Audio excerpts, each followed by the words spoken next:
lagi bareng Bu Vivi. Hari ini kita kembali lagi akan belajar mengenai permasalahan sosial di dalam masyarakat.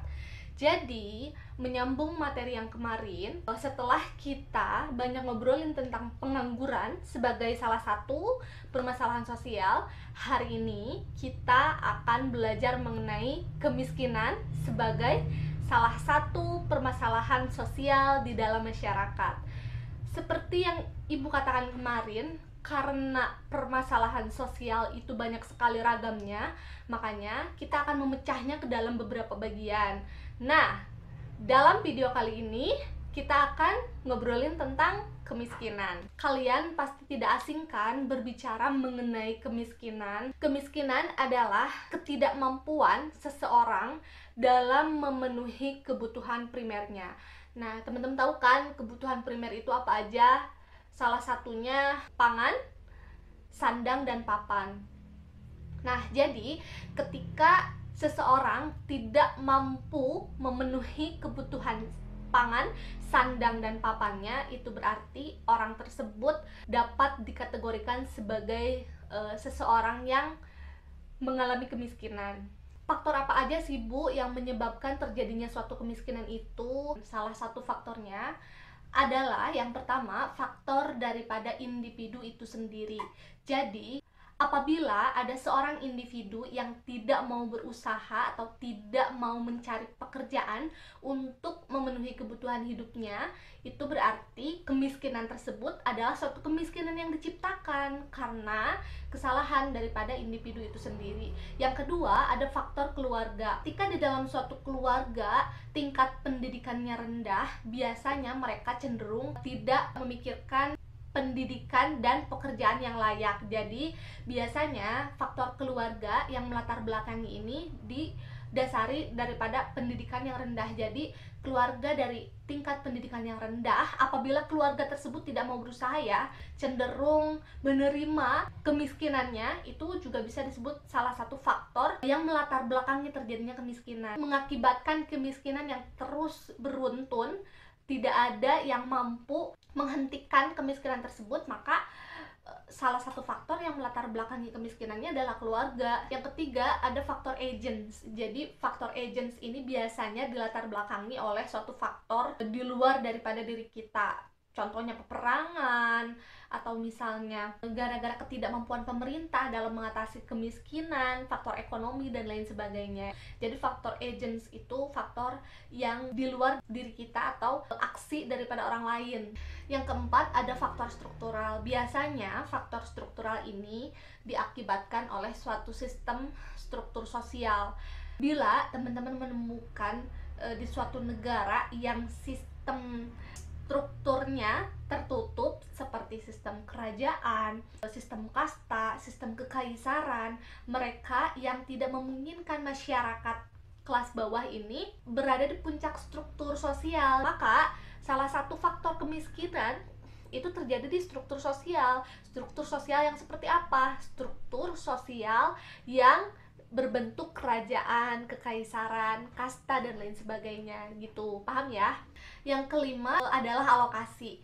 Jadi biasanya alokasi ini adalah suatu daerah yang memiliki kualitas sumber daya alam yang sangat besar, tapi mereka tidak mampu mengalokasikannya secara merata. Pemerintahannya tidak mampu mengalokasikan sumber daya alam yang kaya tersebut secara merata.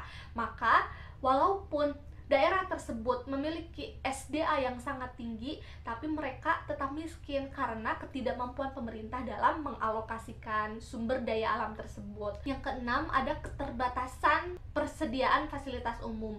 Jadi apabila di dalam suatu daerah fasilitas umumnya sangat rendah karena mereka masih tertinggal, biasanya hal itu menjadi faktor kemiskinan di daerah tersebut.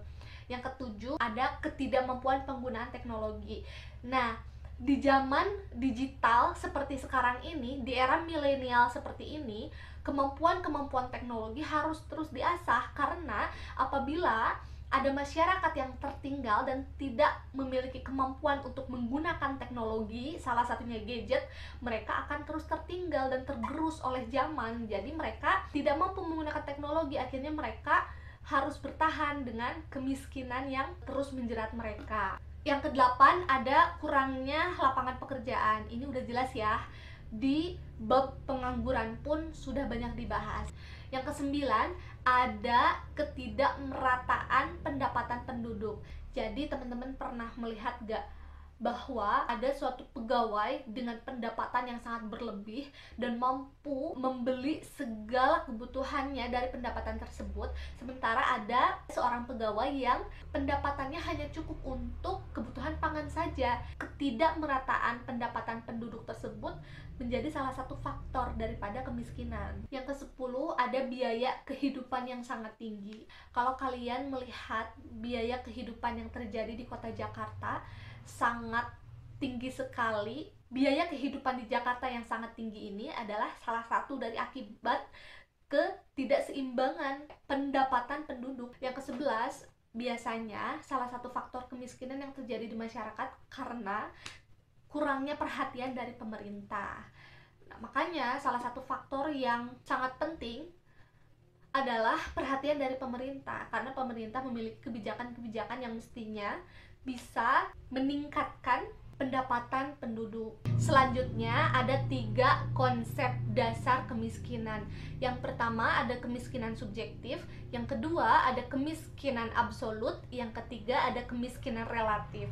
Nah, kemiskinan subjektif ini biasanya sekelompok orang yang merasa miskin, tapi kemiskinannya tersebut karena dibandingkan dengan orang lain. Misalnya ada si Budi merasa miskin karena dibandingkan dengan si Anwar yang adalah anak presiden. Jadi Budi ini merasa miskin apabila dibandingkan dengan Anwar karena Anwar adalah anak presiden. Nah, kemiskinan yang dirasakan Budi adalah suatu kemiskinan subjektif karena mereka miskin oleh sebab dibanding-bandingkan dengan orang lain. Yang kedua, ada kemiskinan absolut. Nah, kemiskinan absolut ini adalah suatu kemiskinan yang murni karena ketidakmampuan memenuhi kebutuhan pokok. Jadi orang ini benar-benar miskin, yang amat sangat miskin. Miskin yang berada di bawah garis kemiskinan, yang tidak mampu memenuhi kebutuhan pokok seperti pangan, sandang, dan papan. Yang ketiga ada kemiskinan relatif. Nah, kemiskinan relatif ini adalah sekelompok orang yang mampu memenuhi kebutuhan hidupnya, dia mampu memenuhi pangan, sandang, dan papan, tapi mereka masih jauh kurang untuk memenuhi kebutuhan-kebutuhan lain. Selanjutnya ada dampak daripada kemiskinan. Ibu akan menyingkatnya menjadi PPKMK. PPKMK itu adalah putus sekolah, pengangguran, kriminalitas, masalah kesehatan, dan konflik sosial.